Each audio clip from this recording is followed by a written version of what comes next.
There are so many elderly and disabled victims out there who are victims of serious crimes, and unfortunately their voices haven't been heard, they haven't been believed. And yet if we take the time to investigate, if we take the time to sit and talk to these elderly victims, we will uncover some very sad but very truthful things. And I can't think of cases any more worthy than these to prosecute. These victims deserve justice. Who is committing these kinds of crimes against our aging population? Well, one prominent profile is of a son between late 30s and late 40s. He's living at home with his widowed mother.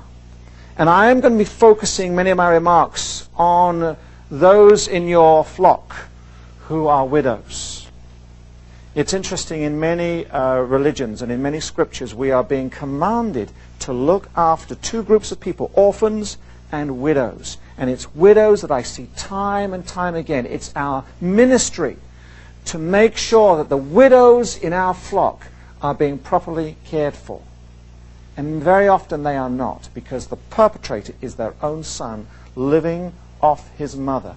And the reason he is at home is because he's either, one, divorced and come back to live at home, two, he's single and he's never ever left home, or three, he's just come back from prison or jail. And that's the only address that he knows. In every single case that I've prosecuted in the last 7 years, and I've done over 75 of these cases, he's lazy and he's unemployed. The first question I always ask the victim, the widowed mother, is, how come your son isn't working? And the response I often get is, he has a medical problem. And I say, let me guess, he's got a bad back. And she says, how did you know? I say, it's simple. If you sit on your sofa 8 hours a day with your TV remote, you're going to get a bad back. That's as simple as that. And these sons will use as an excuse and medical impairment as to the reason why they cannot or should not be working.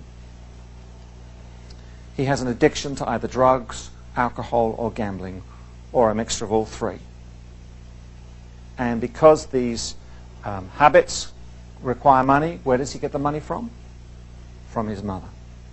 And there comes a point in the relationship, ladies and gentlemen, where the mother stands up to him for the first time and says, that's it, I'm not giving you any more of my money. What does he do? He abuses her. He physically hits her. He grabs her by the upper arms and he shakes her.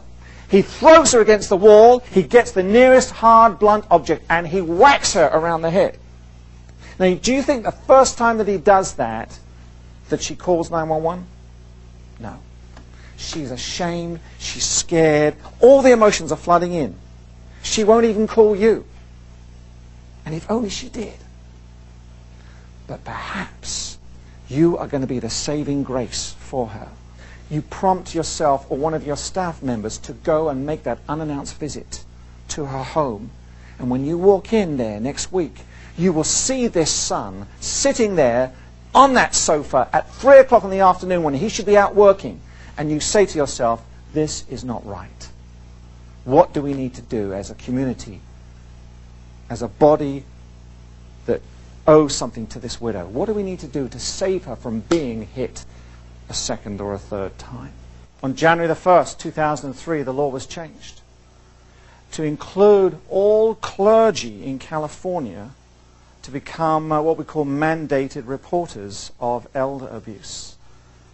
The problem is, ladies and gentlemen, that I sense that many clergy don't know that they are mandated, because we haven't done, as a society, a very good job of telling the clergy what the law is.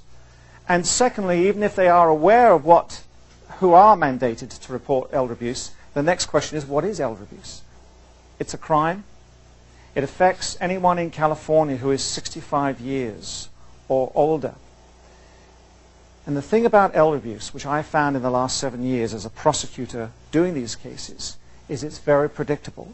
And once we understand some of the dynamics, then we know what to look for. And the tragic thing is, it's probably happening right now to somebody in your pastoral care, in your congregation. The over 65s is one of the fastest growing populations. in our whole society. And sadly, we still don't yet have a cure for Alzheimer's or dementia or Parkinson's, which are the three most prevalent illnesses that affect victims of elder abuse. And one of the curious factors which I have discovered over the last 7 years is that elderly victims of such abuse often, even when they know that they've been victimized, do not report it. They don't report it to their pastors. They don't report it to law enforcement. What kinds of elder abuse is there out there which requires the clergy to report it? Assaults and batteries. Sexual assaults. Yes, elderly victims of sexual assault in San Diego County. Neglect is a huge problem, and it's criminal in some cases. Sometimes the neglect will lead to the death, the premature death of the elder, and that is what we call manslaughter. Sometimes elders are murdered, particularly by their own loved ones. Some elders are even tortured. And some are robbed, and some are the victims of what we call extortion. Some elders are threatened verbally, they are psychologically abused, and that is not so easy to identify. You can take Polaroid photographs of physical injuries, but you cannot articulate mental abuse.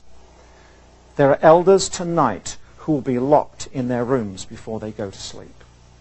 There are elders right now, as I'm speaking, who are locked in a bedroom, are unable to get out of that room because the care provider has gone off for the afternoon and has locked them in the bedroom without adequate heating, lighting, ventilation, medications. What do you have to do as clergy? Well, by law, you're supposed to report physical abuse, abandonment, abduction, isolation, financial abuse, and neglect. If you learn about this elder abuse through what is called in the law a penitential communication, which is intended to be shared with you in confidence by the person who is making this confession, then that is accepted from your requirements under the law. But only if it's the perpetrator who is admitting this to you in a penitential confession. If that is the case, then you are not required by the law to report it to anyone. Other than that, you are required. If, in one of three circumstances, you have observed it yourself, or if you have been told by an elder that it has taken place, or if you reasonably suspect that the abuse has occurred. In one of those three instances, the law says you must report it. The phone call to law enforcement, which begins the criminal justice process, is a major, major step. It could indeed separate families for life. This could be a dramatic moment in the life of the family, and as a pastor you're saying, should I really be taking that big step before I have explored other options? And here I am as a prosecutor saying to you, absolutely, you've got to do it.